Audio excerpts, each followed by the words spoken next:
विजय sir, अब बड़ा सवाल ये है कि नीतीश के बाद अब चौधरी, बिहार में उधर अलग हो गए नीतीश कुमार, अब इधर जयंत चौधरी के अलग होने की खबरें हैं, तो नीतीश के बाद चौधरी बिछड़ेंगे सभी बारी बारी।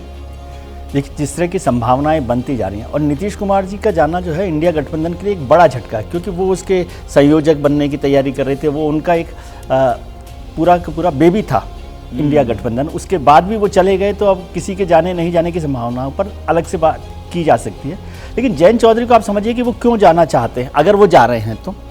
और जैसे डिम्पल जी ने कहा या शिवपाल जी ने कहा, तो वो जब तक नहीं जाएंगे तब तक तो आप कह ही सकते हैं कि नहीं जाएंगे, उसमें कोई ऐसी बात नहीं है जब तक वो नहीं चले जाते। लेकिन 2019 का इलेक्शन को देखिए कि उसमें 3 सीटों पर आरएलडी लड़ी, और उस समय आरएलडी, बीएसपी, एसपी तीनों गठबंधन साथ, तीनों पार्टियां उस गठबंधन में साथ थी।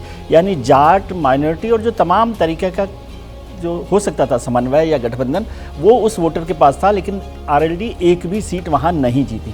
इवन जयंत चौधरी साहब भी हार गए, उनके फादर जो अजीत सिंह जी, वो भी हार गए। तो इसलिए इसका मतलब ये बार बार कहना कि जाट और मुसलमान साथ होने की कॉम्बिनेशन की वजह से इंडिया गठबंधन में है, वो गठबंधन तो नहीं चला। तो अब जयंत चौधरी साहब को लगता होगा कि उस गठबंधन के नहीं चलने पर क्या वो, जैसे राकेश जी ने भी जिस बात का जिक्र किया कि सीटों की वजह से तो वो नहीं जा रहे, कि 7 की बजाय 2 सीटें मिल रही हों तो उसमें क्या जाना है, और 7 में से 3 सीटें ही उनके पास थी तो उसमें क्या हुआ।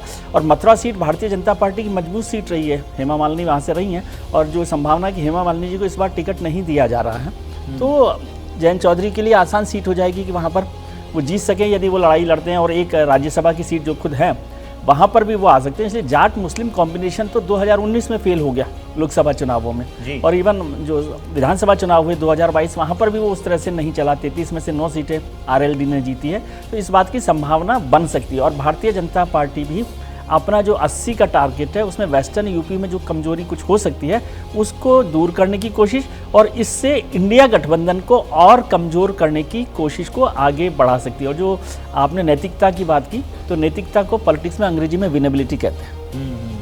सर, आप अपनी टिप्पणी कर लीजिए, साथ में ये भी बताइएगा कि 2022 में तो अच्छा प्रदर्शन किया था, उसके बाद भी ऐसी नौबत कहाँ आ रही है? देखिए, मैं ये कह रहा हूँ कि वेस्टर्न यूपी में अगर आप मोटे तौर पर देखें, जो जैसा विजय जी ने कहा 17, 19 और 22, इन तीनों में लगातार, यानी 2 विधानसभा के चुनाव, 1 लोकसभा का चुनाव, 14 को हम छोड़ भी देते हैं, लगातार एक बात बहुत क्लियर कट मैसेज है वहाँ पे कि विनेबिलिटी श्योर तभी होती है अगर आप बीजेपी के साथ हो। क्योंकि हर तरह का समीकरण, जैसा विजय जी ने कहा कि अब इससे ज़्यादा क्या हो सकता है, एसपी, बीएसपी प्लस आरएलडी, तीनों एक साथ थे, उसके बावजूद बीजेपी जीत रही है।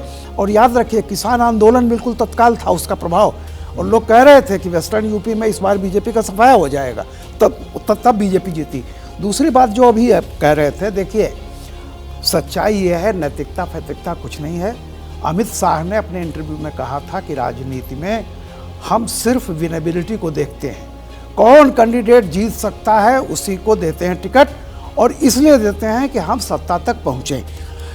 इनको भी, जयंत को भी मालूम है कि हम अगर 1-2 एमपी हमारे नहीं जिता के लाएंगे तो राजनीति की आगे डगर जो है वो सिर्फ सिद्धांत दिखावे के लिए होता है। कम से कम किसी पार्टी को मजबूत बनाने के लिए अगर आप सत्ता में नहीं पहुंचते हैं, सत्ता के भागीदार न हो, तो कुछ विधायक या सांसद आपकी पार्टी के होने चाहिए। तो मुख्य रूप से जो देखिए, जाएंगे कि नहीं जाएंगे, जिस तरह सेकुलर वो कहा जा रहा है, लेकिन मुझे लगता है कि जिस तरह से मैंने जैसे कहा 17, 19 और 22, ये तीनों के रिजल्ट देखिए तो क्लियर कट है कि कोई पार्टी अगर चाहेगी कि कोई जीते तो उसे बीजेपी के इर्द गिर्द जाना पड़ेगा, उससे तय है। उत्तर प्रदेश में एक प्रयोग हुआ 2014-2019 के लोकसभा चुनाव में कि जातिवादी राजनीति की जगह पे वोट पड़ेगा हिंदू बनाम मुस्लिम का, और वो प्रयोग सफल हुआ। वो प्रयोग अब इस बार और मजबूत हुआ। राम मंदिर निर्माण के बाद उत्तर प्रदेश में भारतीय जनता पार्टी जानती है, और उसके साथ अब दूसरे दल भी जानते हैं कि इस बार जो 24 की वोटिंग होगी वो होगी हिंदू और मुसलमान की। और उसी वोटिंग को ध्यान में रखते हुए जयंत जी को भी ये आभास हो गया है कि पिछले चुनाव में जब जाट भारतीय जनता पार्टी के साथ गया, तो इस बार भी जाट भारतीय जनता पार्टी के साथ जाएगा। और सिर्फ जाट ही नहीं, यादव भी गया है। यदि यादव भारतीय जनता पार्टी के साथ नहीं जाता तो उत्तर प्रदेश और बिहार में भारतीय जनता पार्टी इतनी ज़्यादा सीटें नहीं जीतती। तो ये जो प्रयोग है वो प्रयोग अब पूरे देश में अमल में आएगा और मुझे लगता है इसीलिए इंडिया गठबंधन में जो सहयोगी दल हैं वो छोड़ के भारतीय जनता पार्टी के साथ इसलिए जाना चाहते हैं कि वो भी इस प्रयोग में शामिल होकर अपनी अपनी सीट जीतना चाहते हैं।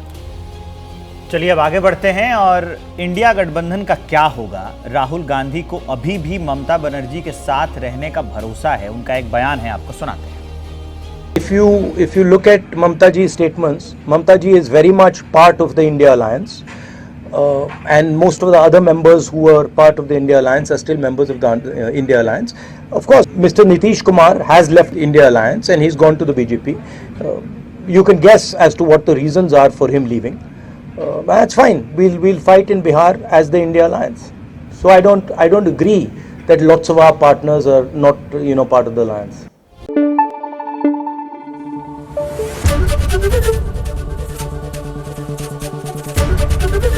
ABP न्यूज आपको रखे आगे।